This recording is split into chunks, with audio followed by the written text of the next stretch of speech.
Welcome to the Explainer. You know how sometimes we make these tiny, almost invisible choices and they can lead to these huge, life-changing results? Well, today we're cracking that code by diving deep into James Clear's game-changing book, Atomic Habits. All right, let's just jump right in. I'm going to start with just a number for you. 37 times 37. X. What on earth could that mean? I know, right? It sounds crazy, completely impossible, but the math behind this little number, well, it unlocks the entire secret of this book, and it's way simpler than you might think. And that brings us to our first huge idea here, the absolutely mind-blowing power of just getting 1% better every single day. Okay, look at this. This is the math that changes everything. On one side, if you get just 1% better each day, that tiny, consistent effort, it compounds. And after a year, bam, you're 37 times better. But, and this is a big but, the flip side is also true. That tiny 1% decline, it feels like nothing, right? But over a year, it just eats away at your progress until you're left with pretty much zero. And look, this isn't just some nice theory on a chart. This is a proven, real-world strategy.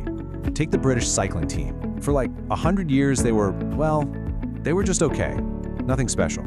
Then they bring in this guy, Dave Brailsford, and he has this one idea, the aggregation of marginal gains. It sounds fancy, but all it meant was improving every single tiny thing by just 1%. I'm talking bike seats, massage gels, even the pillows the athletes slept on. And the result? Absolute domination. We're talking Olympics, Tour de France, the whole deal. Okay, so if it's that simple, why don't we all just do it? Why do we fail to stick with good habits? Well, it's because we all fall into this trap, something James Clear calls the valley of disappointment. Think about it like this. You've got an ice cube and you're trying to melt it. The room is at 28 degrees. Nothing. You crank it up to 29, still an ice cube. 30, 31, still looks exactly the same. You're putting in all this energy, right? But you're seeing zero results. And then you hit 32 degrees and breakthrough. It finally starts to melt. And that is the key to everything. That's why we give up. We expect our progress to be this nice straight line, but the most powerful results, they're almost always delayed. All that hard work you put in when the ice cube wasn't melting, it wasn't wasted. It was just being stored. We just haven't hit our 32-degree moment yet. We haven't broken through what Clear calls the plateau of latent potential. So, the big question is, how do we push through that plateau? How do we make our habits stick long enough to see the results? Well, it all starts with understanding how a habit actually works under the hood. So get this, every single habit you have, the good, the bad, the ugly, it follows this really simple 4-step pattern. It kicks off with a trigger or a cue. That leads to a craving. Then comes your actual behavior, the response. And finally, you get the reward. And these 4 stages, they create this non-stop feedback loop that's running in our brains like all the time. It's totally automatic. But here's the cool part, the really interesting thing. We can actually hijack this loop. We can take control of it. And that loop gives us this incredibly powerful framework. For each one of those steps, cue, craving, response, and reward, there's a law of behavior change we can use. This is literally the practical toolkit of the book for building good habits and, just as importantly, breaking the bad ones. All right, law number 1 for building a good habit, make it obvious. The cue, that trigger, has to be right there in your face. If you want to remember to take your vitamins, don't hide them in a cabinet. Put the bottle right next to your toothbrush, somewhere you literally can't miss it.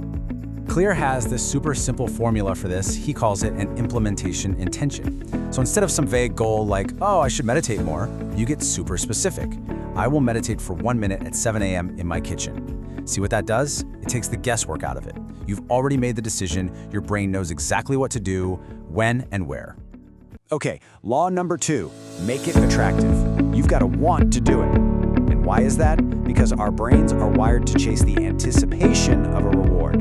It's that little hit of dopamine before you even do the thing that actually gets you moving. And there's this brilliant trick for this called temptation bundling. You basically pair something you need to do with something you want to do. So for example, after I make my 3 dreaded sales calls, I will let myself watch 10 minutes of my favorite show. See? The thing you want becomes the little treat that pulls you through the thing you need. Law number 3, make it easy. This one is huge. Human beings, we are fundamentally wired to take the easy way out.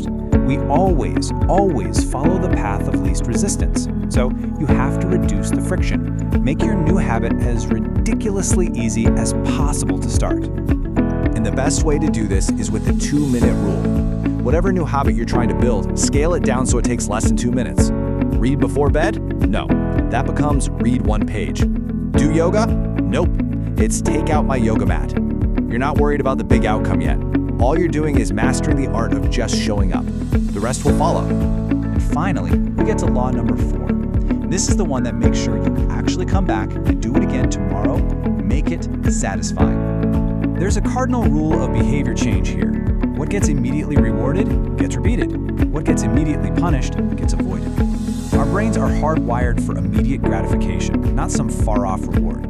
So to make a good habit stick, you have to feel a little bit of success right away. The first 3 laws, they get you to do the habit this one time.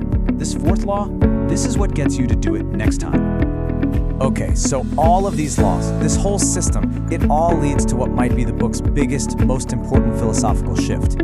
We need to stop focusing on goals and start building systems. I mean, think about it. Winners and losers in any field, they often have the exact same goals, right? Every team in the league wants to win the championship. That's not what separates them. It's their system. A goal is that one-time result you want to achieve. But a system, that's the collection of daily habits, the process, that's going to get you there again and again. And this just reframes everything, doesn't it? Your current outcomes, how much money is in your bank account, what you see in the mirror, the skills you have, they aren't a reflection of who you are or what your potential is. They are simply a lagging measure of your past habits.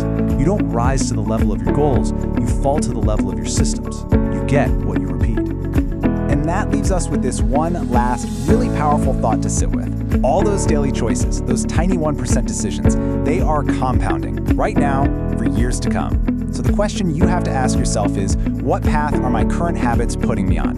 What's my trajectory?